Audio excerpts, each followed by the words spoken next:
que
interesante e importante como es la de los estomas de alto gasto. Un estoma se crea muchas veces por enfermedades o lesiones que afectan el colon u otros órganos. En este caso vamos a hablar de los estomas que hay en el intestino delgado grueso y que representan un reto, dado el alto gasto que muchas veces involucra un gasto excesivo de los líquidos, una alteración en este sentido, y también por la sintomatología que producen, que muchas veces hace que los pacientes se aíslen de su familia, de sus conocidos. Entonces, por eso es tan importante todo el manejo que le podamos dar desde el punto de vista nutricio. Muchas gracias por su interés. A continuación cedo la palabra a Fernando que nos...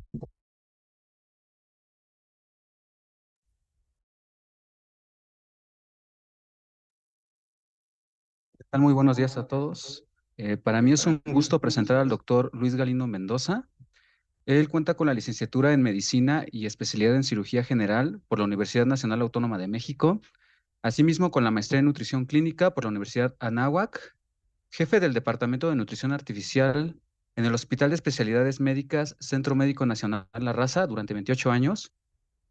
Actualmente es el director médico del Centro de Orientación Alimentaria y también realiza la práctica privada de la cirugía general en el Hospital Médica Sur. Asimismo, es coordinador académico y catedrático de la maestría en nutrición clínica de la Facultad de Ciencias de la Salud por la Universidad de Anáhuac, México, Campus Norte. Sin más preámbulos, le cedo la palabra, doctor. Adelante.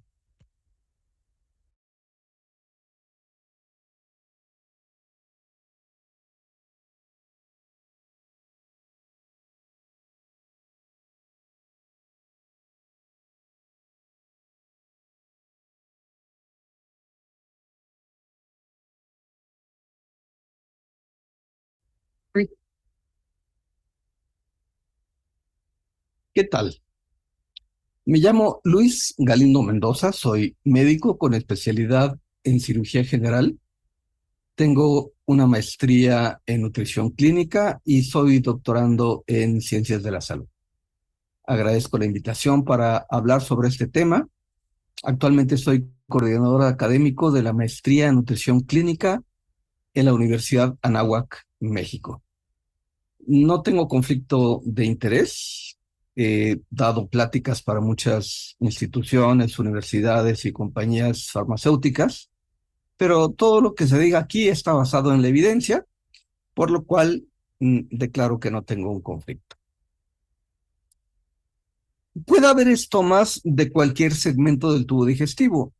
Puede haber una esofagostoma, un duodenostoma, pero básicamente cuando hablamos de estomas de alto gasto nos estamos refiriendo a ileostomía o a colostomía, que requieren cierta atención y algunas recomendaciones dietoterapéuticas, a veces medicamentos, en fin, todo lo que veremos en esta ocasión. El estómago siempre tiene un aura, un tabú, y mucha gente pues no quiere tener un estómago. Este es un ejemplo de un personaje que rechazó que le hicieran un estómago cuando médicamente estaba indicado, y eso le llevó a tener complicaciones que casi le ocasionan la muerte. Pero la gente que tiene un estoma dice que un estoma es para vivir. Gracias al estoma están vivos. Así que no están solos. Hay personajes históricos muy reconocidos como Napoleón Bonaparte.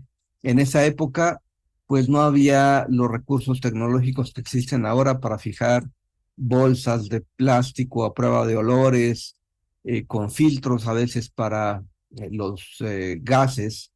Y entonces se dice que él, por una probablemente lesión en la guerra, se le tuvo que hacer una colostomía y entonces, pues todo lo que había era pues la vejiga de un animal, como de cuero, blandito, se la pegaba con unos cinturones, pero como se inflaba con los gases, dicen que por eso tomaba esta actitud de meterse la mano para disimular la bolsa de colostomía. Gente como este bailarín muy famoso, Fred Astaire, en fin, pero básicamente, pues en la actualidad debemos o deberíamos verlo con más naturalidad. Aquí está una fisicoculturista concursando y tiene ahí su bolsa de colostomía. Y puede haber colostomías en todos, o estomas en general, en todos los rangos de edad.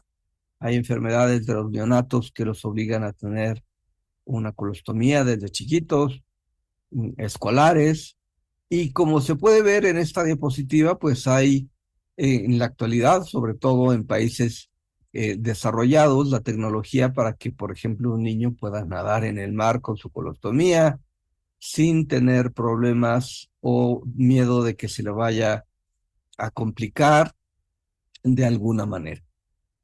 Esta diapositiva dice que los derechos de los ostomizados son derechos humanos en cualquier momento y en cualquier lugar.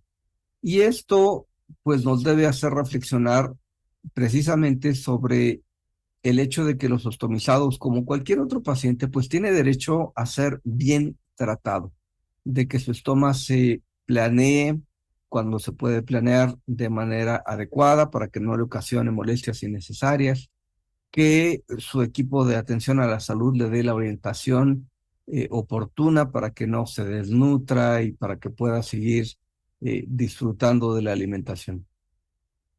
Este es un artículo publicado en la Gran Bretaña o de un equipo de la Gran Bretaña, donde habla de las causas y manejo de los estomas de alto gasto. ¿Y por qué lo pongo? Pues porque además de que es un artículo bueno, bien escrito, pues para demostrar que sigue siendo un aspecto de actualidad. Se define como un estoma de alto gasto temprano cuando estamos todavía a menos de 3 semanas desde la construcción del estoma, un periodo postoperatorio inmediato, y tardío cuando es ya después del alta hospitalaria. Un estoma de alto gasto puede ser una causa de reingreso al hospital, puede ser una causa de derivación, de envío del enfermo a un sitio especializado donde haya, por ejemplo, nutrición parenteral. Y no es infrecuente que sea causa también de atención en urgencias, por ejemplo, por deshidratación, por trastornos de los electrolitos. Entonces, pues vamos a ver que los estomas los estomas en general tienen diversas indicaciones. Por ejemplo, por cáncer, por perforación, por enfermedad inflamatoria intestinal, por isquemia, por poliposis y por hemorragia. Y estos son, pues, más o menos los porcentajes reportados a nivel mundial. Y pues vemos que el cáncer es una de las causas más importantes. No sé si ustedes sepan que hay enfermos que hacen su debut, así le decimos, que debutan con una oclusión intestinal. Son pacientes que probablemente pues no tienen una buena educación, y entonces pues atribuyen su constipación al hecho de que pues siempre han sido constipados, a lo mejor ya son adultos mayores. Luego empiezan a notar que las heces son más delgadas, como pasta de dientes, dicen los pacientes. Finalmente, de repente, un día se ocluyen, tienen que ir a urgencias y durante una cirugía se encuentra que el causante de la obstrucción es un cáncer del colon, por ejemplo. En ese momento el cirujano no puede tratar el cáncer porque el paciente no está estratificado, no está estudiado, no tiene biopsia, y entonces lo que se hace es resolver la urgencia.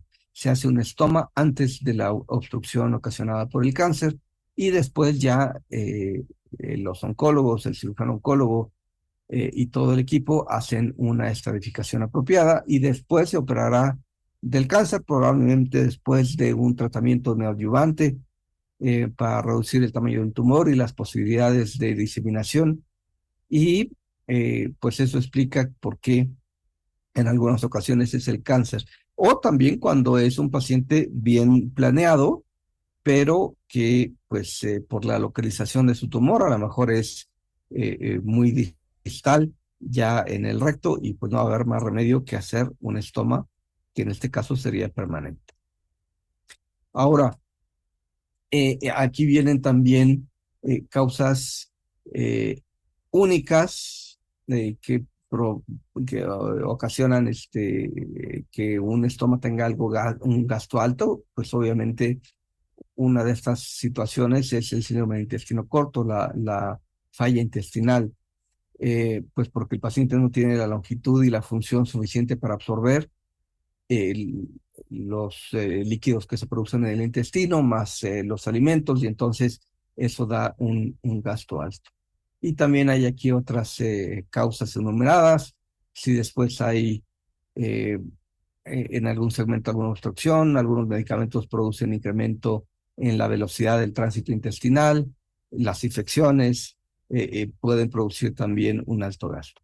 Y cuando son causas múltiples, pues generalmente se asocia también el intestino corto, eh, por ejemplo, con una infección sistémica o con una infección local.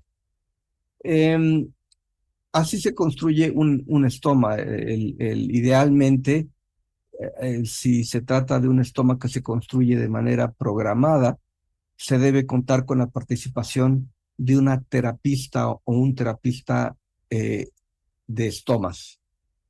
Y generalmente son enfermeros, enfermeras que se interesan por el manejo de este tipo de pacientes y entonces se capacitan para ello. Em, y pues lo que hacen estos profesionales es determinar el sitio más conveniente para sacar el intestino para que no quede abajo del cinturón o se lastime con, no sé, la falda o el pantalón, y que al mismo tiempo permita pues ocultar la salida del estómago para que la bolsa no sea visible y el paciente se pueda reintegrar a su vida social y laboral o escolar sin mayor problema.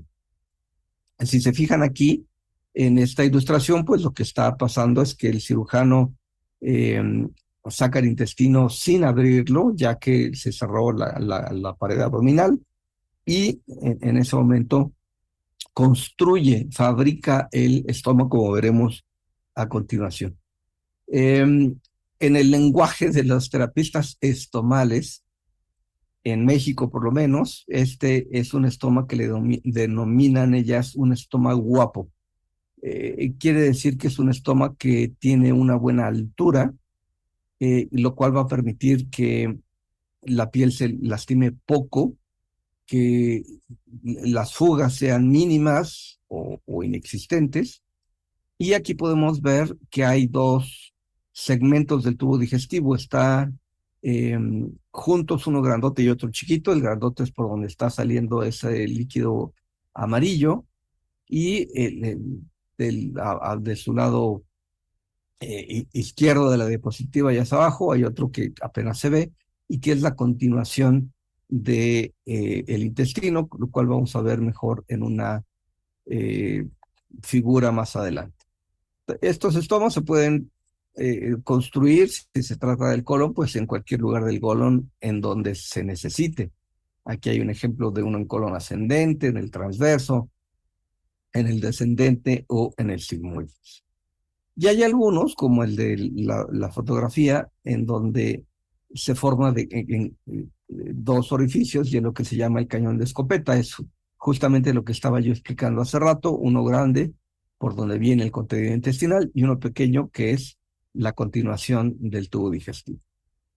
También la terapista osmonal o el terapista estomal lo que hacen es medir para ver cuál es el tamaño adecuado de el dispositivo de colostomía que se va a adherir a la piel para que deje muy poquita piel expuesta a la acción pues corrosiva, inflamatoria de los líquidos que salen ahí, que puede ser pues excremento ya propiamente formado o líquido intestinal que puede tener enzimas activas y puede afectar la integridad de la piel.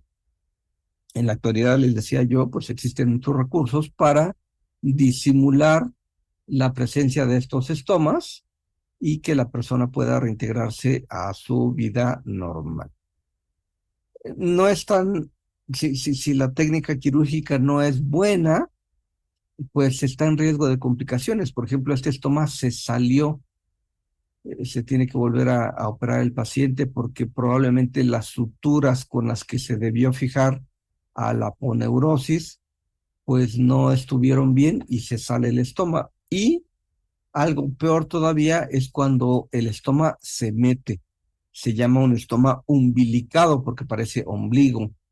Y este tipo de estoma pues tiene muchos problemas. No es un estómago guapo como el que veíamos hace rato, sino que pues va a dejar salir líquido intestinal en este caso, que va a poder complicar o infectar el tejido celular subcutáneo, a veces el músculo, va a irritar mucho la piel y este también se tiene que volver a construir. Entonces aquí, por ejemplo, se están seleccionando en el espesor del músculo recto anterior del abdomen, se saca el intestino íntegro, ¿no? Con una cintita, y luego se hace un corte asimétrico para dejar un lado grande y un lado pequeño, y si se fijan con el lado interno, con la mucosa y pues la submucosa y los tejidos que dan fuerza y continuidad al intestino, se desdobla como calcetín sobre sí mismo para construir precisamente el estómago. Esto se fija a la piel y ya queda así, un orificio grande y uno pequeño que se llama fístula mucosa. Y esto se hace sobre todo cuando hay la posibilidad de que el paciente eventualmente se pueda reconectar, que su intestino vuelva a tener la continuidad que tenía antes de la operación. Se puede construir desde luego a través de cirugía laparoscópica. Bueno, esto es para un acceso enteral, pero también se puede construir para un estoma de eliminación. ¿Qué precisamente entendemos por un estoma de alto gasto? ¿Qué tanto es mucho y qué tanto es poquito? Bueno, si se trata de una yeyunostomía, podría gastar 6,000, una ileostomía reciente 1,200, una madura 600 a 800, y una colostomía no debería gastar más de 600, y el rango va desde 20 mililitros al día. De manera que decíamos hace rato que puede ser alto si alguien tiene más de lo que indicaba la tabla. Por ejemplo, vamos a suponer que un paciente está produciendo 2,000 mililitros al día o más. Bueno, esto también es relativo. No es lo mismo que un paciente tenga un gasto de 2,000 si está ingiriendo 4,000 mililitros entre comida y líquidos, ¿no? Está eliminando la mitad, se está quedando con la mitad, lo cual está bien, o que el paciente estuviera ingiriendo 500 mililitros, entonces está mal porque ingiere 500 y se le salen 2000. Entonces hay que tomar en cuenta eso. El líquido que está en el intestino no proviene exclusivamente de lo que ingerimos. Por ejemplo, aquí en la tabla azul del lado izquierdo, se ve que la persona está ingiriendo 2000 mililitros, 2 litros, pero produce 1.5 litros de saliva, 2.5 litros de jugo gástrico, 500 mililitros de bilis, 1500 de jugo pancreático y 1 litro de jugo intestinal, de líquido intestinal. Y eso da un total de 9 litros. Pero el intestino es capaz de absorber 7 de esos 9 litros y el colon 1.9 de esos litros. Entonces, realmente una persona en situación normal estaría vertiendo o produciendo al lumen intestinal 9 litros, pero absorbe 8.9, de manera que solamente la evacuación tiene entre 100 y 150 mililitros, que sería una evacuación normal. Cuando alguien tiene un alto gasto de un estómago, pues está perdiendo líquidos y electrolitos y a veces proteínas también. Y entonces se puede presentar todas estas consecuencias: deshidratación, desde luego, oliguria por la deshidratación, puede llegar a la falla renal aguda, trastornos hidroelectrolíticos, nefrolitiasis, fatiga, fugas, dermatitis periostomal y las consecuencias del aislamiento que decíamos hace rato, por digamos, la mala valoración social que se hace de los pacientes que tienen un estómago, se aíslan y se deprimen. ¿Cómo sabemos si un paciente está deshidratado? Bueno, en los niños es fácil porque hay signos clínicos, como la piel en zarapo húmedo, ¿no?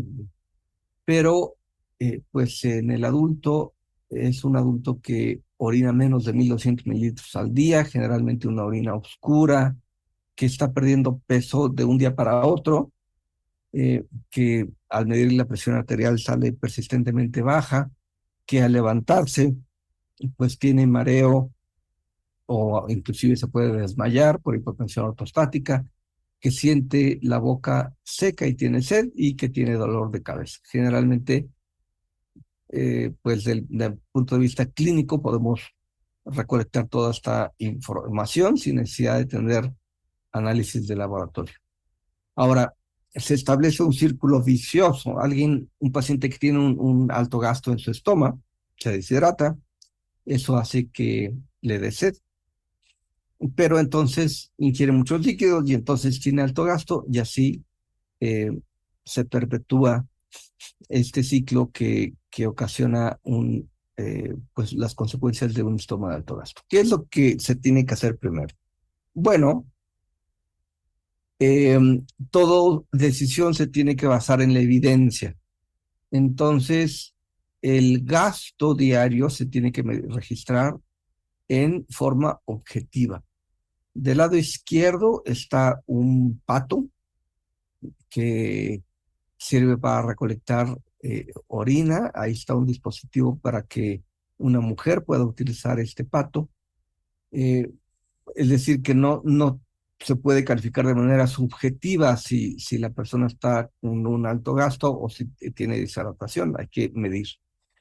Del lado derecho está una probeta que no es cara, que está graduada y en donde el paciente o su familia le tienen que medir todo lo que sale, pues por un lado la orina para saber cuánto está orinando el paciente, pero por otro lado también lo que produce el estómago, se tiene que medir, ¿no? Se puede utilizar en una probeta, nada más se enjuaga y ya, porque bueno, esto no vuelve al paciente.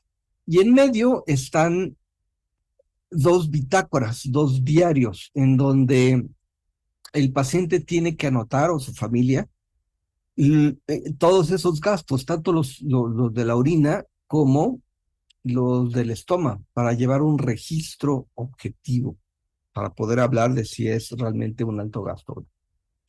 Luego, quienes proporcionamos apoyo nutricional a este tipo de pacientes, tenemos que enterarnos bien del caso clínico del enfermo.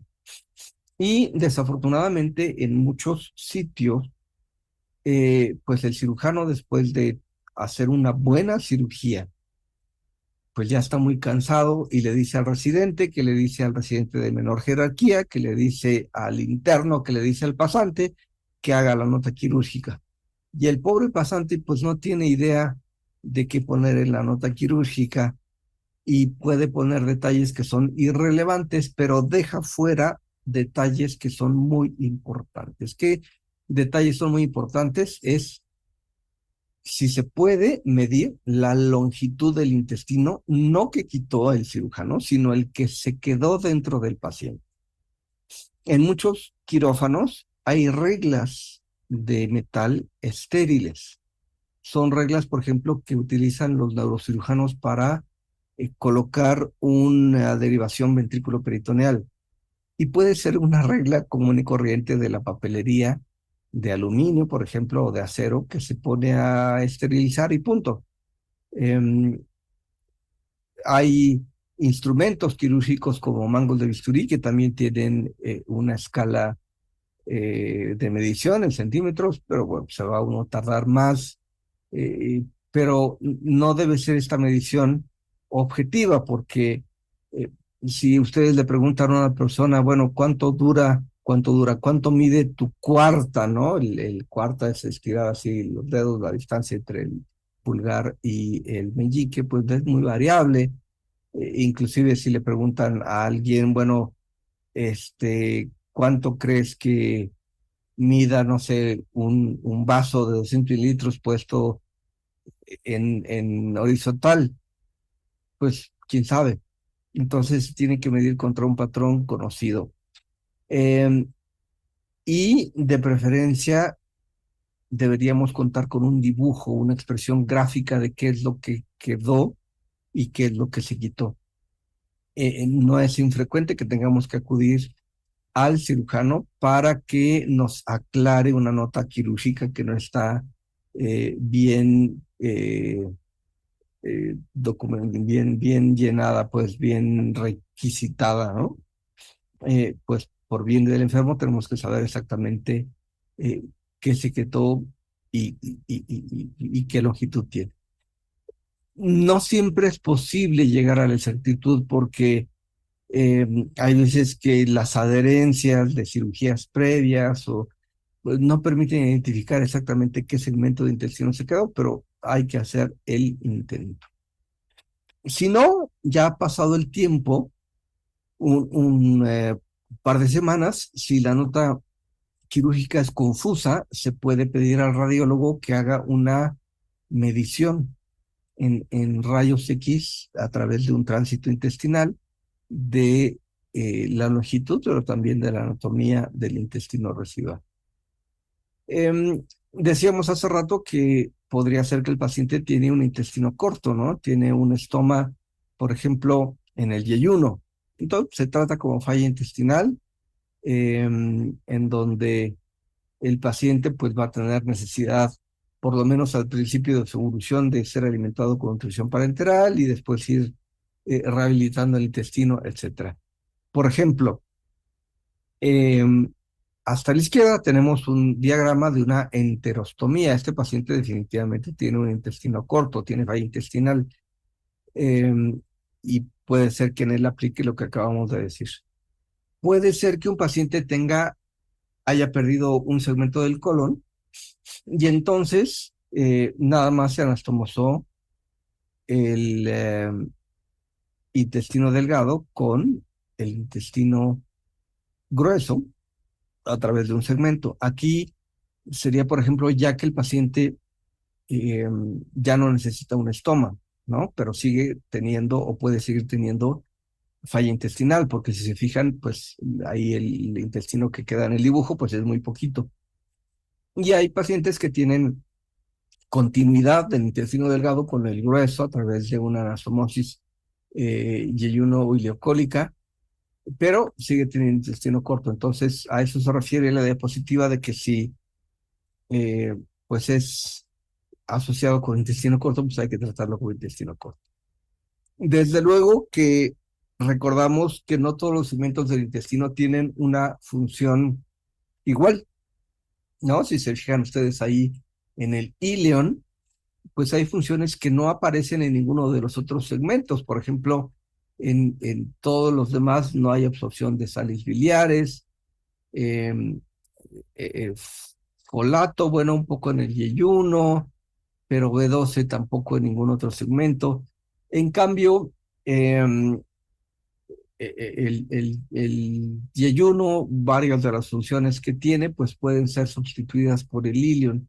Obviamente ningún cirujano puede escoger, ni el paciente puede escoger qué segmento del intestino le quitan, pero sí reconocemos que alguien que conserva el ilion puede sustituir casi todas las funciones del yeyuno, pero alguien que pierde el ilion y conserva el yeyuno, desafortunadamente el yeyuno no es capaz de sustituir las funciones del ilion. Entonces decíamos hace rato que si tiene intestino corto, pues se trata como falla intestinal. Si no, hay que revisar si el paciente tiene algún medicamento para descartar que sea la causa de un alto gasto del estómago, por ejemplo, metoclopramida, ¿no? Se le da el tránsito intestinal. Algunos jarabes tienen azúcares que producen diarrea. Si este no es el caso, hay que buscar una infección local como gastroenteritis o sistémica como la sepsis y dar el tratamiento específico. Y si no, entonces hay que tratar de hidratar al enfermo. Generalmente la hidratación oral es suficiente, pero en algunas ocasiones hay que recurrir a la hidratación intravenosa con corrección de los trastornos que pudiera haber ocasionado esta situación. Pongo esta foto para que es de un enfermero para indicar cómo pues en la primera diapositiva, después de estar hospitalizado, pues salió desnutrido, pero gracias a la orientación nutrimental adecuada, pues después recupera su masa muscular. En esta diapositiva se ilustra un mecanismo de absorción intestinal, como entra al intestino líquidos hipotónicos que pueden tener entre 0 y 20 milimoles por litro. Entonces el plasma aporta milosmoles de agua a través de el sodio, y esto hace que por el estoma ya se pueda recuperar pues un líquido que ya no es hipotónico, ¿no? Si fuera siempre hipotónico, perdería mucho más líquidos el paciente. Entonces, ¿qué tiene que hacer una persona que tiene esta situación? Pues se tiene que hidratar. Hay a veces el consejo, pero es equivocado, de decir, mire, como usted está teniendo un alto gasto por su estómago, lo que vamos a hacer es que ya no va a tomar agua. Y pues claro, se deshidrata y claro que baja el gasto del estómago, pero puede aparecer falla renal y todos los síntomas de la deshidratación. Entonces el paciente tiene que beber agua. Inclusive si aumenta el gasto, porque no va a perder toda esa agua, parte del agua sí la va a poder absorber. Se pueden utilizar bebidas hidratantes, al menos desde el punto de vista teórico, las bebidas que tienen, como las deportivas, glucosa y sodio, pues se asocian con una mejor absorción de los electrolitos, pero también del agua.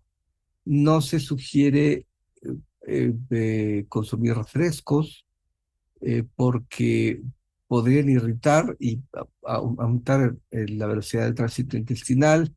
Los que tienen, por ejemplo, cafeína, pueden deshidratar también a través de mecanismos renales, y tampoco se recomienda el consumo del alcohol precisamente porque se asocia con deshidratación. Entonces, Las bebidas hipotónicas como el agua o el té debería ser solo entre medio litro y 1 litro al día. Y los requerimientos de líquidos que van a ser variables para cada persona, pero que generalmente se monitorizan dependiendo de la cantidad de orina que produce el paciente. Ya habíamos dicho que tendría que ser más de 1.200 mililitros al día en la diapositiva donde estaba el examen de orina. Completar los requerimientos de agua con solución hidratante que tenga 90 milimoles por litro de sodio. No necesariamente tiene que ser una preparación comercial, se puede producir, se puede fabricar en casa y está bien añadir sal a los alimentos. Hay veces que se tendrá que cocinar aparte porque los otras personas de casa a lo mejor no requieren un sodio extra. Y dice aquí que durante las comidas habría que limitar el ingreso de líquidos a media taza, precisamente para que los líquidos no coadyuven a aumentar la velocidad del tránsito intestinal y aumente el gasto, sino que el paciente tendría que comer casi solamente con el agua que viene incluida en los alimentos, pero no más de media taza aparte. Luego dice evitar líquidos 1 hora antes y 1 hora después de comer, pues precisamente para la misma razón, permitir que esos líquidos se absorban antes de que llegue la comida. Y lo que les decía yo hasta el final, aun si el paciente tiene diarrea, hay que hidratarse, porque no va a perder el paciente toda el agua que consumió. Esa es una receta casera de una bebida hidratante, no es necesario comprar las que son comerciales. Esta es la fórmula de la OMS, el Vida Cero Oral, 1 litro de agua, media cucharadita de sal, de cloruro de sodio, 4 cucharadas de azúcar, no edulcorante, azúcar, azúcar, azúcar, porque eso es lo que se asocia con el sodio para aumentar la absorción de líquidos. Media cucharadita de bicarbonato que la venden pues en supermercados y cloruro de potasio que se vende en farmacias, ¿no? Entonces, se puede poner un poquito de saborizante artificial para mejorar la aceptación del paciente. Dice aquí que si se sustituye el bicarbonato de sodio por citrato de sodio, mejora el sabor. Y ya habíamos visto que los líquidos serían entre comidas. Bueno, no lo habíamos visto, pero habíamos visto que se tome nada más media taza de líquido con las comidas y que evitar los líquidos 1 hora antes y 1 hora después. Bueno, aquí sale implícito que los líquidos son entre comidas. Dice aquí que no hay evidencia publicada de que esa estrategia sirva, pero desde el punto de vista anecdótico al menos, sí es una estrategia útil. El médico va a agregar a veces medicamentos para retardar la velocidad del tránsito intestinal y permitir que haya mayor probabilidad de absorción a través de loperamida, 1 o 2 tabletas de 2 miligramos vía oral eh, cada, 6 veces al día hasta un máximo de 8 tabletas. Y diferoxilato puede ser, o diferoxilato con la dosis que ella aparece. Idealmente, bueno, el paciente no debería estar tomando esto todo el tiempo, pero está perfectamente razonable si durante la adaptación del paciente tiene que tomar alguno de estos medicamentos. Seguramente saben que la forma en la que el píloro permite la salida del quimo del estómago para pasar al duodeno es por la osmolaridad. Si una comida está muy concentrada, entonces no se puede hasta que se mezcle suficientemente con el agua y pues todo lo que produce el moco y todo lo que produce el estómago. Pero una vez que el alimento pasa al intestino, hay una serie de receptores que le indican al estómago si tiene que secretar más gastrina o gastrina eso, por ejemplo, si se detecta en los receptores que hay mucha presión osmótica porque los alimentos todavía no están bien digeridos y diluidos. Y entonces eso produce que el estómago libere ácido clorhídrico que va a activar pepsina. Entonces, ese efecto puede incrementar la diarrea o el gasto del estómago, sobre todo en pacientes con intestino corto. Este no es un efecto que sea permanente. Muchos pacientes a los 6 meses más o menos o al año ya no tienen este mecanismo tan bien definido, pero mientras tanto lo que se sugiere es manejar al paciente con bloqueadores de la bomba de protones como omeprazol, y se apunta que tienen para este efecto mayor efectividad que los bloqueadores H2 del histamina. La fibra siempre va a ser un punto de desacuerdo, de controversia en el manejo del paciente con estomas, pero básicamente podremos decir lo siguiente. Si un paciente tiene colostomía, se puede beneficiar de la administración de fibra, tanto soluble como no soluble. Pero si un paciente tiene ileostomía, la administración de fibra disminuye la absorción de grasas, proteínas y electrolitos, y por lo tanto, si un paciente está desnutrido, no se recomienda administrarle todavía fibra. Estos ejemplos de recomendaciones están publicadas en la página de uno de los centros oncológicos más prestigiados del mundo, el Memorial Sloan Kettering Cancer Center, y se refiere a tener comidas pequeñas, pero frecuentes, comer lentamente, masticar bien, porque mientras más dividido esté el alimento, geométricamente expone más superficie a la acción de las enzimas digestivas. Los vasos de agua ya habíamos visto que son entre comidas, pueden ser hasta 10 vasos. Si la fibra no está recomendada por el caso del paciente, pues es una dieta sin fibra. Y dice ahí sin alimentos prohibidos. Y luego dice uno a la vez. Eso quiere decir que muchas personas sugieren que el paciente con estoma no tiene alimentos prohibidos, tiene alimentos poco recomendados que se asocian con mayor gasto, pero el paciente, una vez que está estabilizado, no de manera aguda, puede ir probando esos alimentos uno a la vez para ver si le aumenta mucho el gasto, si le aumenta la producción de gas, si huele más feo, etcétera, y ir modificando, ir viendo si funciona o si no funciona. Si algo no funciona, a lo mejor lo puede volver a probar dentro de algunas semanas o meses. Y por lo tanto, hay que sugerir alimentos cuya digestión sea fácil, que no estén muy condimentados ni cocinados en grasa, en aceite. Pues todo esto con objeto de disminuir las posibilidades de diarrea, distensión abdominal, producción de gas, y sensibilidad del estómago, pues se refiere a que no le vaya a estar doliendo, ¿no? Por ejemplo, si se indica leche, pues para empezar tiene que ser un paciente que antes de que se operó no era ya un intolerante a la lactosa. Entonces, también para no incrementar los riesgos de absorción inadecuada, se sugiere que la leche sea descremada. Se puede administrar leche con baja lactosa o sin lactosa, y productos fermentados como yogur, queso y helado. Este es un mapa mundial de la intolerancia a la lactosa. Entonces, si se fijan, México está como en medio, no está ni de muy baja incidencia de intolerancia como Rusia, Canadá, Estados Unidos, Europa, los países nórdicos, pero tampoco tiene tanta como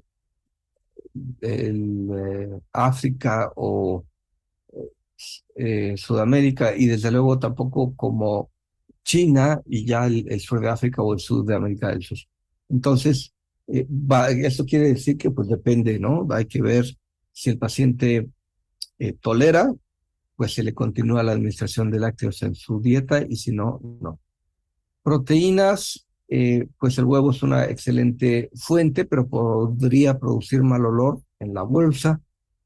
Em, Hay que evitar proteínas animales magras, como la carne sin grasa visible, aves sin piel o pescado, pues precisamente también para no retar al intestino a la malabsorción por la presencia de las grasas. También sirve mantequilla de cacahuate y de almendra. Ya hablamos un poquito de la fibra hace rato, entonces, por ejemplo, aquí se va a preferir granos con bajo contenido de fibra en general, ¿no? Ya vimos en qué ocasiones sí se puede estimular más el consumo de fibra. Y estos son algunos ejemplos nada más, ¿no? Bagel, panecillos, galletas de harina, etcétera. Verduras, sí se puede, sí se debe, bien cocidas sin cáscara ni semilla, como lechuga, jugo de verduras polar. Está perfectamente por su contenido de micronutrientes y porque no incrementan la velocidad del tránsito intestinal. Entonces, se sugiere no consumir de manera cotidiana vegetales que tengan un alto contenido de fibra. Se dice, por ejemplo, que el maíz podría obstruir una ileostomía, sobre todo pues por el origen de estas guías, pues allá no nixtamalizan y nada más comen los granitos enteros, ¿no? Esto puede producir algún problema de obstrucción. Frutas sí se puede, pero de preferencia cocida y pelada. Eh, Se pueden consumir las frutas de cáscara gruesa, ¿no? Piña o sandía, pero pues, obviamente la pulpa. Y si el paciente le gusta mucho y no puede limitar el consumo de fruta, de jugos, pues será de fruta sin pulpa, ¿no? Em, no se sugiere el consumo en este tipo de pacientes de frutas crudas con cáscara o jugos de frutas que se sabe que estimulan la motilidad intestinal, como los berries, ¿no? El arándano y la fresa y todo eso que salía en la diapositiva. El paciente con este problema también necesita grasa. No hay que exagerar con alimentos fritos, pero sí se puede administrar, por ejemplo, aceite de oliva o canola en alguna ensalada o en un pan o alguna otra cosa así. Ya habíamos visto lo de la bitácora, llevar un registro diario de ingestas y de gasto. Y pues generalmente se debe tener un contacto del paciente con el profesional de la salud que lo está atendiendo o de sus ayudantes para que el paciente avise si tiene un gasto alto. La educación es muy importante. Aquí está una señorita con una revista que se llama Stoma Tips, ¿no? Para tips para los ostomizados. Esta otra se llama Ostomy, o se llama Uncover, pero hay artículos de Ostomy y The Journal of Ostomy de Nueva Zelanda. Bueno, pues están todos en inglés. Eh, no tenemos todavía esa facilidad de tener información en nuestro país en español, que hay revistas para personas con diabetes, hay revistas para personas con lesión medular, pero para pacientes con estomas, pues no hay mucha información disponible para el gran público en nuestro país. Algunas compañías que hacen los bolsas y todo esto, sí hacen algunos folletos para informar al paciente. Aquí está otra, pues, modelo con ahí su bolsita de ileostomía. Y entonces, bueno, pues finalmente si un paciente se restablece desde el punto de vista funcional y anatómico, pues aquí está esta joven eh, presumiendo que está bien nutrida y tiene su estómago sin ninguna vergüenza ni ningún problema, pues porque, como decíamos al principio, un estómago es para vivir. Algunas personas tendrán un estómago permanente y otras tendrán un estómago temporal, ¿no? Aquí está otro muchacho haciendo fisicoculturismo ahí con su bolsa. Esta otra muchacha está ahí publicando su blog, ¿no? Con está ilustrando cómo en la primera pues está ahí con su estoma y luego se pone el adhesivo. En México, varias de las compañías que venden los productos para este tipo de pacientes em, hacen tareas de educación gratuita.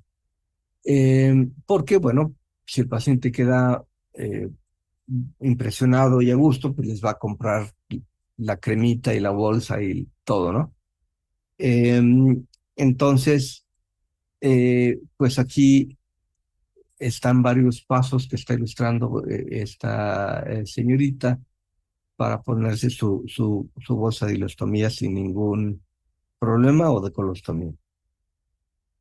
Eh, Más tecnología, ¿no? Este es eh, un puerto de estoma que a veces tienen de manera subcutánea un anclaje con unos imanes y entonces el paciente ya no necesita tener una bolsa, sino que está esta tapita y cuando el paciente siente que tiene el intestino ya lleno y que necesita vaciarlo, pues de manera privada y cómoda va al baño, abre la tapita y entonces se puede irrigar a veces con solución o con agua, dependiendo del caso, y entonces el paciente pues permanece limpio. Realmente alguien que tenga este dispositivo, pues ni quien se dé cuenta, ¿no? Agradezco mucho la invitación nuevamente para eh, eh, poder compartir esta presentación con ustedes. Y déjenme concluir nada más diciendo que, pues, como todos los pacientes ostomizados, pues merecen nuestra ayuda, nuestra comprensión, no merecen el rechazo, merecen la orientación. En hospitales como especialidades del Centro Médico de la Raza, donde yo estuve trabajando toda mi vida laboral en el Instituto Mexicano del Seguro Social, hay un club de ostomizados. Entonces se juntan una vez al mes y entre ellos se comparten pues información útil sobre qué alimentos en ellos se ha asociado con más producción de gases o cómo evitar que se les despegue la bolsa o en dónde venden más barato la cremita para la dermatitis, etcétera. Entonces, el hecho de estar acompañados, aunque sean pacientes con estomas temporales, no necesariamente pacientes que van a vivir con un estómago durante toda su vida, pues eso desde el punto de vista emocional y social y hasta espiritual, pues es tranquilizador, ¿no? Porque ve uno que no es la única persona que tiene un estómago y pues ve que los otros han salido adelante, a lo mejor ya superaron la desnutrición, algunos tendrán ahí su tapita, lo que sea, y eso ayuda mucho al paciente ostomizado. Desafortunadamente, en algunas ocasiones, en algunas situaciones, eh, pues el cirujano, que es el que construye un estoma, se conforma con ver que no se complicó, ¿no? Que está ahí todo bonito el estoma, que no hubo infecciones, que no hubo deshidratación, etcétera, pero se desentiende de lo demás por ignorancia de qué es lo que debe comer y qué tipo de cosas debe evitar un paciente y cómo debe estar distribuidos los líquidos y que debe seguir hidratándose aunque tenga alto gasto, etcétera. Y el que la lleve es el paciente. Pues también los profesionales de la salud que hacemos estomas, yo soy cirujano también, pues debemos tener la disciplina de que pues esos pacientes requieren de una orientación profesional antes y después de la construcción del estómago, pues para que no vayan a tener complicaciones. Gracias nuevamente y quedo a sus órdenes.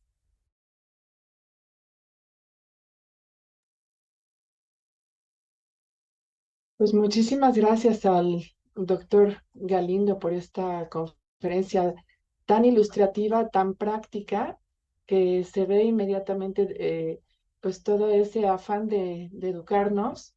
Es una persona, la verdad, muy didáctica y muy generosa con todos sus conocimientos. Entonces ya hay muchas felicitaciones en el chat, en Facebook. y algunas preguntas también muy interesantes. La primera dice del consumo de aguacate y semillas de como cacahuate, nueces y esto que hay. Em, no sé si se refieren a un concepto que había antes de dieta seca, le llamaban, de leguminosas, con la idea de disminuir el gasto de un estoma de alto gasto. Es decir, decían, bueno, si damos puras semillas y aceites y entonces no damos agua, pues entonces el gasto va a disminuir. Sin embargo, recuerdan que cuando platiqué de la hidratación, donde dije que había a veces ingestión de líquidos hiposmolares, entonces el cuerpo se encargaba de ponerle sodio para que ya no hubiera hiposmolaridad. Puede pasar lo contrario con una dieta seca, o sea, si realmente está una dieta súper seca, entonces el cuerpo tiene que ponerle agua, exudar líquidos a través de la pared intestinal, pues para que pueda por lo menos caminar y diluirse. Entonces, me imagino que por ahí va la, la pregunta. Y esa es la respuesta, ¿no? Que siempre y cuando no se exagere, como no tienen alimentos prohibidos, pues todo lo que menciona la pregunta se puede administrar. Eh, pero me sonó un poco porque cuando yo estaba estudiando se hablaba mucho de eso de la dieta seca. Sí, muchas gracias. Y justamente algo que sí mencionó de la controversia de la fibra, ¿no? Existe una cantidad en específico que por lo menos usted pudiera recomendar o cómo podemos hacer este ajuste para que sea adecuado para pacientes con estoma intestinal. Yo me imagino que también sería prudente hacer como una división entre, no todos los estomas son iguales, como usted dijo, ¿no? Algo es ileostomía, algo es un estoma de colon ascendente y otro transverso, otro de descendente, ¿no? Donde Así la cantidad es. de líquido es muy diferente. El mejor abordaje es experimental, porque aunque dos pacientes tengan colostomía de descendente, pues puede ser, por ejemplo, que un paciente no tenga la válvula ileocecal cerrada, funcional, y entonces se pasa el líquido intestinal hasta el colon descendente y otro no. En fin, ¿no? O de los dos que tienen colostomía del descendente, uno tiene intestino corto y otro no. Entonces, sería muy peligroso dar una recomendación pareja. Entonces, lo que siempre recomendamos es que em, si el paciente sí tiene colon, se trate de dar fibra empezando con poquito. Em, Ustedes saben que desafortunadamente muchas personas en nuestro país no tienen una alimentación balanceada y casi no comen fibra. Y de repente el doctor les recomienda fibra y se quejan del doctor porque como nunca habían comido fibra, cuando comen fibra entonces tienen flatulencia y distensión y dicen, este doctor no sabe nutrición porque a mí me hace mucho daño la fibra. Bueno, es que empezaron de cero a tomar 25 gramos o no sé cuánto. Entonces, todo tiene que ser poquito a poco. Igual que platiqué de los lácteos, ¿no? Me acuerdo mucho del chiste de la persona que se lastima la mano y le pregunta al doctor, oiga, después de la operación de la mano voy a poder tocar piano. Sí, claro, la rehabilitación. Dice, ay, qué bueno, porque antes no tocaba yo piano. Lo mismo sucede acá, ¿no? Si voy a poder tomar leche, pues depende. Si ya antes la persona era intolerante, pues no, porque va a perder intestino. Entonces, lo mismo sucede con la fibra. Si el paciente tiene colon, hay que empezar con fibra, pero de poquito a más y ver la tolerancia. Si el paciente no tiene colon, entonces ahí viene la controversia y hay que hacer ensayo y error. Si el paciente no tolera, nos podríamos quedar con pura fibra soluble, ¿no? Para la microbiota, pero es ensayo y error porque son muy diferentes los pacientes de estómago de uno de otro. Así es. Oiga, doctor, comentan en Facebook que qué pasa con la suplementación. Pues mire, normalmente todos estos pacientes sí van a requerir cierto nivel de suplementación. Por ejemplo, ¿se acuerdan de la diapositiva donde estaban puestos los diferentes segmentos del intestino y decía yo que no se absorbía em, todos los nutrientes en todos los segmentos del intestino, aunque desde afuera, digamos, parezca el intestino parejo, veíamos que en el hilo terminal pues se absorbe mejor no se absorbe mejor, sino es el sitio de absorción de la B12, de las sales biliares. Y que más o menos en otros segmentos del tubo digestivo pues sí se absorbe magnesio, etcétera.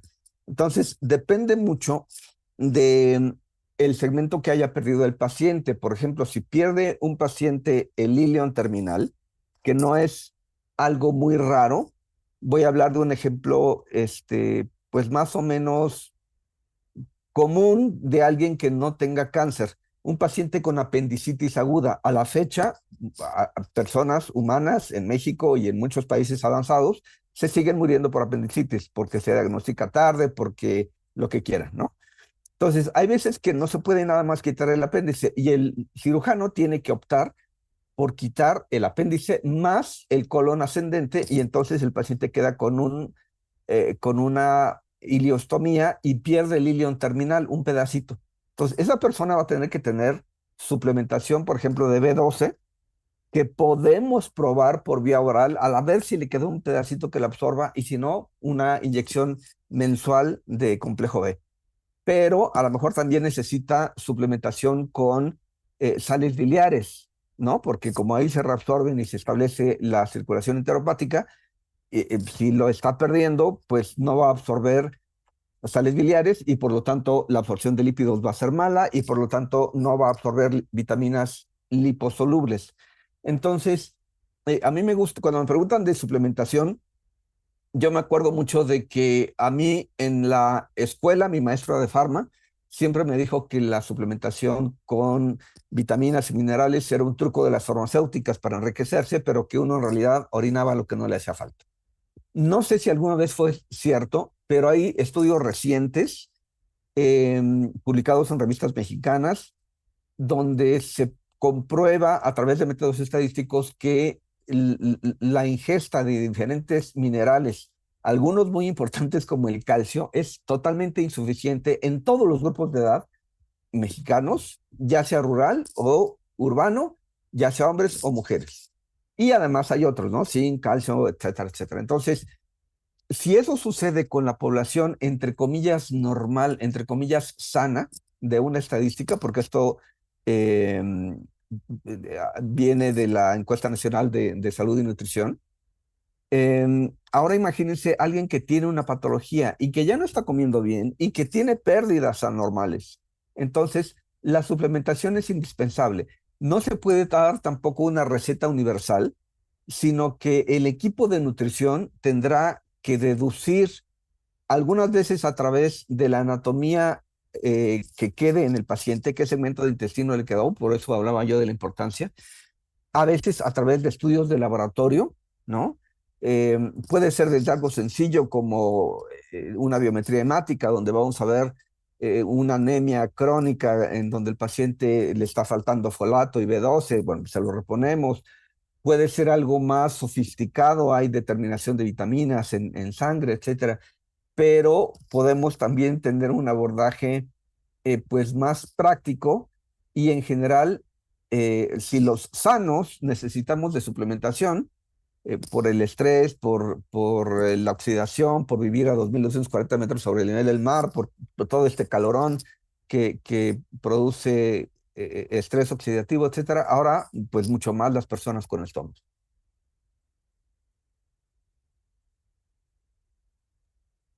Claro. Oiga, doctor, el uso de probióticos en estos casos de estómago. Sí, desde luego. Em, si un paciente pierde el colon, el ilion se coloniza.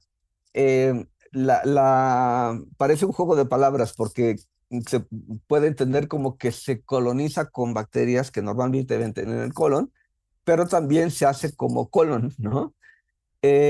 Y entonces puede ser que la alteración de la microbiota también altere los mecanismos de absorción. Por ejemplo, un paciente que desde el punto de vista anatómico todavía podía tener una buena absorción de sales biliares, a lo mejor, si no tiene una buena suplementación de probióticos, puede perder esa capacidad porque está teniendo una colonización.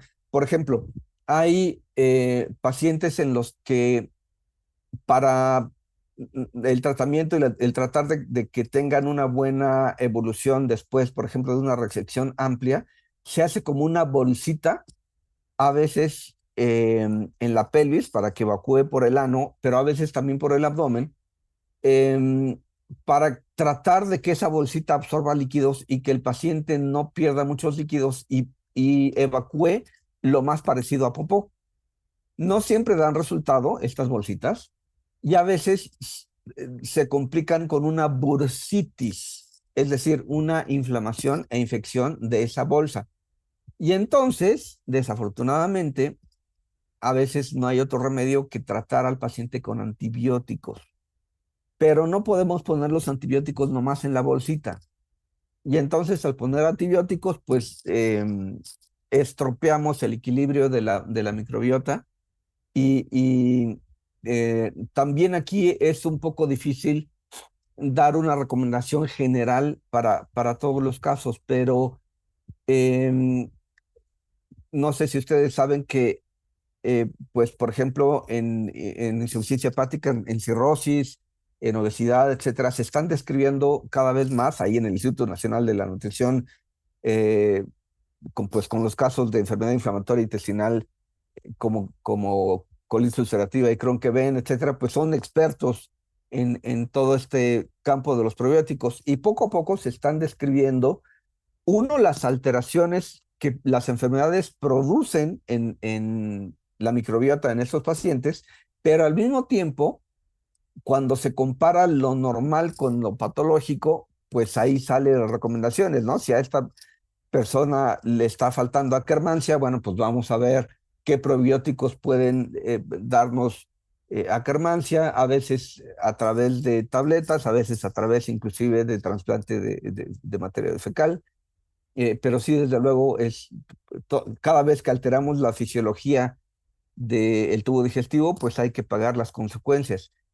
Un estoma es para vivir, pero em, muchas veces esa alteración de la microbiota puede explicar por qué a dos pacientes que aparentemente son iguales por edad y por el estoma, a uno le cae súper mal el huevo porque le da mucho olor y gases, o el brócoli, y a otro no tanto, ¿no? Por supuesto, y todo es muy, muy individual. Una pregunta con respecto a que el estoma es para vivir en mujeres. ¿Una mujer con estoma podría embarazarse? ¿Cuáles serían los riesgos o el manejo? Pues esto, ¿no? ¿Cómo se manejaría esto? Sí las ha habido, sí las hemos visto.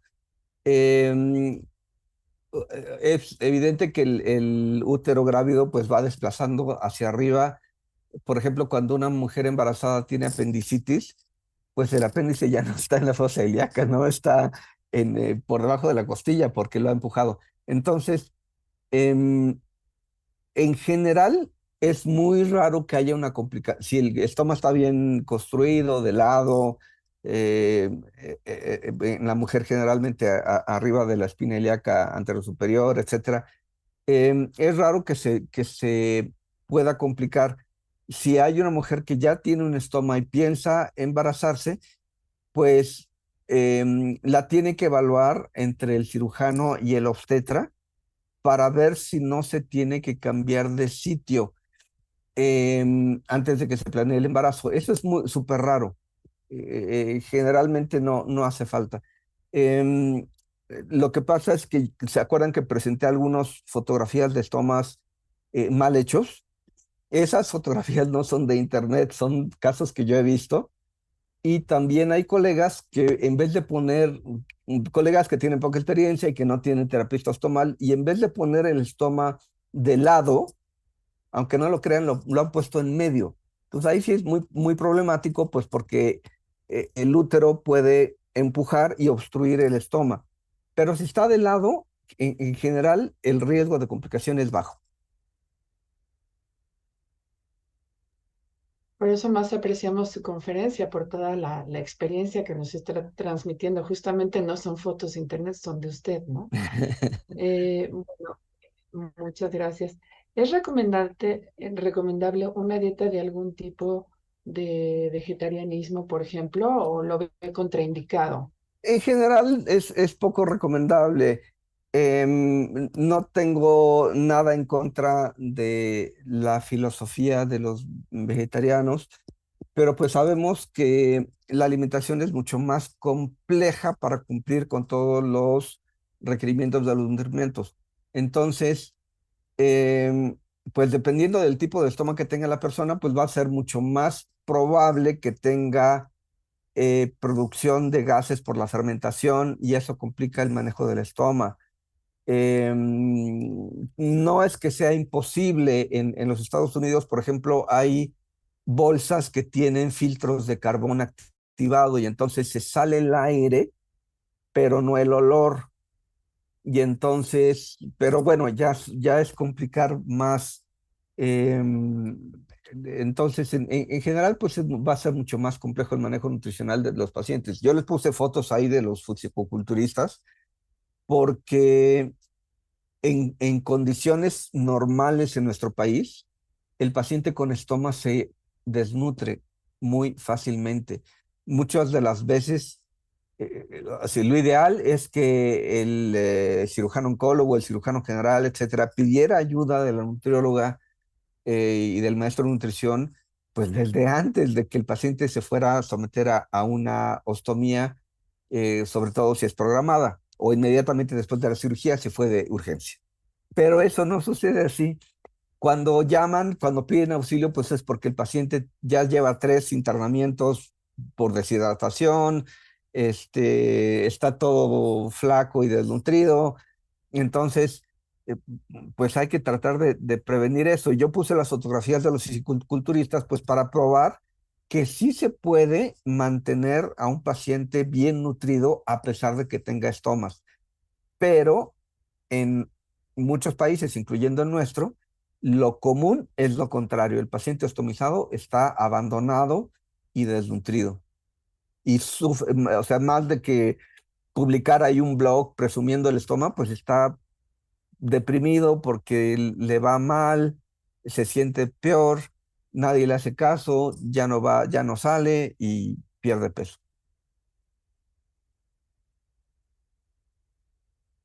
Sí, muchísimas gracias. Bueno, hay una felicitación porque comentan que les parece muy importante que haya hecho énfasis en las bases fisiológicas del tubo digestivo para poder establecer lo mejor posible el tratamiento nutricio en estos pacientes. También gracias por su conferencia. En la solución hidratante que menciona, ¿se puede reducir la proporción de 4 cucharadas de azúcar sugerida o sustituto por un sobre de stevia en caso de que el paciente además tenga diabetes? Este, Eh, de que se puede, se puede. La razón por la que tenga esta proporción es porque la absorción de sodio está asociada desde el punto de vista molecular de la, ¿cómo se llama? Del receptor a la glucosa. Entonces, más bien lo que se tiene que hacer, pues, es trabajar en equipo con el endocrinólogo para que a sabiendas de que la solución hidratante está conteniendo, en este caso, sacarosa, pero que se va a hacer glucosa en el tubo digestivo, pues que nos ayude a controlar la glucemia, ¿no? Más que sustituirlo por un edulcorante. Ustedes saben que los edulcorantes, pues, también tienen sus asegúnes con respecto a la modificación de la microbiota intestinal. Entonces, eh, no se pone esa proporción o la solución de la OMS no viene en esa proporción por el sabor, sino porque en esa proporción se ha visto que la absorción de agua acoplando sodio y glucosa es más efectiva, ¿no? Y la prueba está en que desde que se liberó esa fórmula, eh, pues los niños en países de bajos recursos, pues han requerido menos hospitalizaciones para hidratar por una gastroenteritis gracias a la hidratación oral. Es muy buena esa proporción. Entonces sí se puede, pero uno va a tener que aceptar que se va a absorber menos agua, ¿no? Porque ya rompimos la proporción. Así es, nos comentan en Facebook que si se puede realizar actividad física y bueno, usted mostró algún físico constructivista, niñitos corriendo en la playa.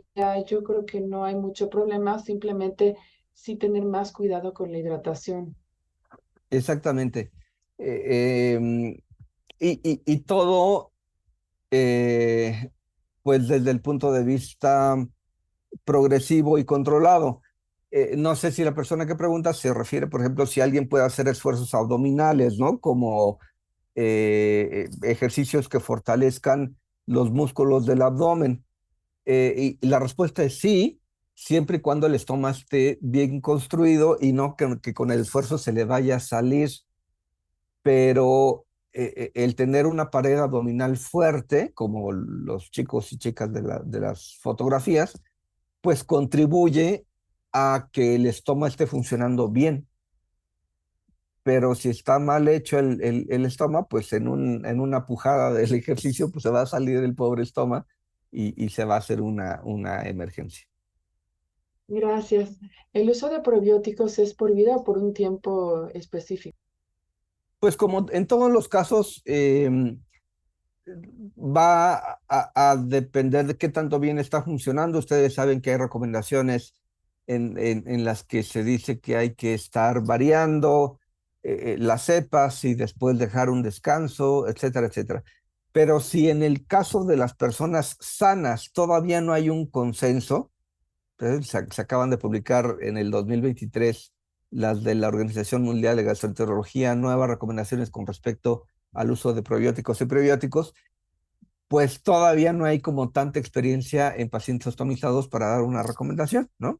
Seguramente la habrá, se publicará en poco tiempo, pero si para las personas normales se recomienda, dependiendo de la función gastrointestinal de cada quien, tenerlos casi de por vida, variando y con descansos, pues definitivamente los pacientes con estómago eh, también va a ser de por vida, ¿no? Con los asegúnes de suspender y de descansar, pues porque su anatomía gastrointestinal pues ya no va a ser normal nunca. Gracias. Con relación a los azúcares simples y edulcorantes, nos comenta Elba Guadalupe Peña que tiene la experiencia de que ha visto un aumento del gasto del estómago con los Claro, azúcares simples y edulcorantes. Más con los edulcorantes. Ella los elimina o da una porción nada más al día.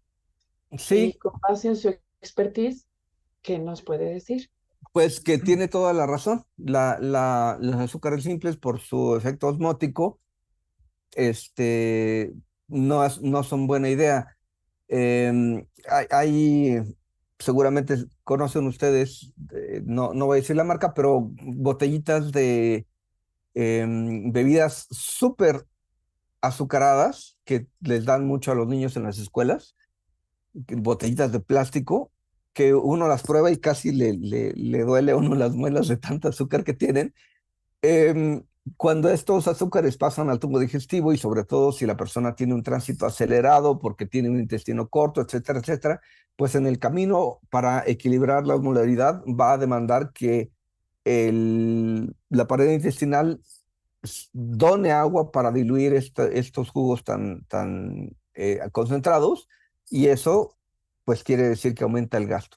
Entonces, en general, esas bebidas con azúcares simples están totalmente contraindicada.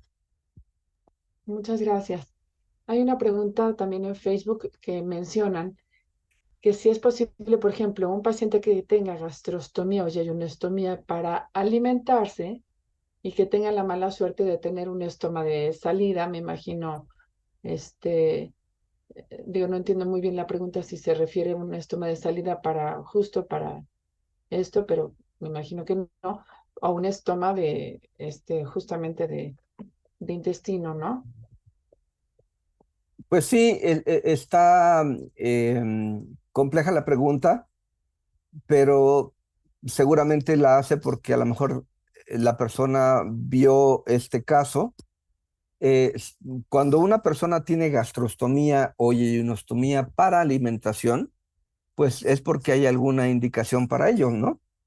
Em, Puede ser una persona con un trastorno neurológico que ya no tenga conciencia y entonces no puede masticar ni deglutir ni nada, entonces tiene su gastrostomía. Y si es una persona que tiene riesgo de broncoaspiración por el problema neurológico, pues entonces el estómago se pone, para alimentación se pone en yeyuno.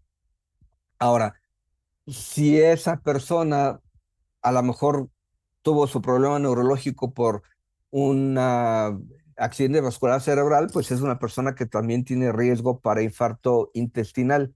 Y entonces a lo mejor resulta que también tiene una ileostomía o una colostomía.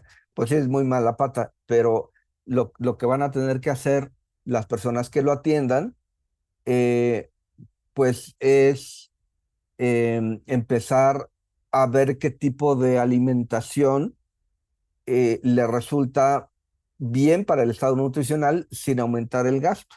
Y entonces se me ocurre que a lo mejor necesita una dieta a base de péptidos, ¿no? Que se absorbe proximalmente, a lo mejor una dieta elemental, que no son paladeables, ¿no? Sobre todo la elemental, pero pues estamos viendo que el paciente tiene un estoma y ir probando pues licuadas y todo eso, siempre y cuando no aumenten el gasto. Pero a mí se me ocurriría que a lo mejor una persona que tiene este problema, al principio, a lo mejor requiere inclusive de una nutrición mixta para enteral y enteral, para ir adaptando el intestino, pero sí ya se ponen muy complejas las cosas, ¿no?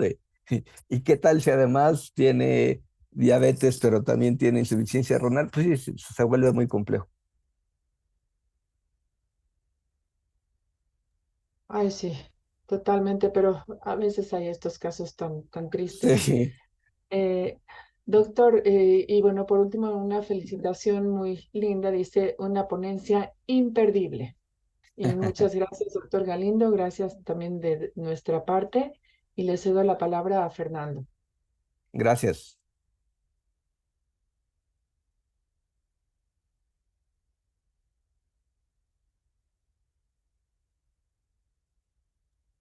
Bueno, pues primero que nada agradecerle, doctor, por su tiempo y sobre todo compartir con nosotros su conocimiento. Le haremos llegar su merecida constancia, por supuesto que sí. Y bueno, de igual manera aprovechar este tiempo para invitarles a un simposio que es de glifosato y transgénicos, impactos en la salud y biodiversidad, regulación. Esto será el día martes 27 de junio de 2023, de 9 a 1 p.m. Esperamos verlos ahí. Y bueno, pues muchísimas gracias a todos por su interés y su asistencia.